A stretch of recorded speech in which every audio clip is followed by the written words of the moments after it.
Hi guys! Welcome back to my channel, Mami Luz Vlogs. And for today's video guys ay magluluto tayo ng pansit canton. Dahil meron ako ditong pansit canton, tara lutuin natin guys.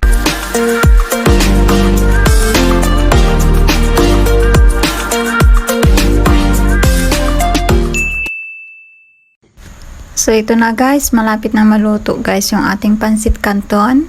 Pagkaluto niyan guys, ay ilalagay natin siya sa strainer at hugasan natin konti ng malamig na tubig at ating iset aside guys. So ito na siya, luto na guys yung ating pansit canton.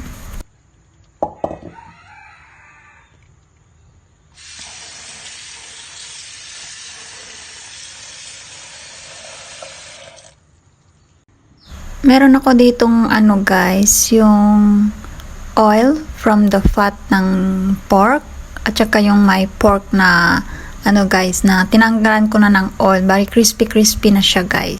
At tara na guys, mag-start na tayong magluto ng ating pansit. So nilagay ko yung oil ng guys, fat from the pork, ayan na guys, para mas malasa siya guys.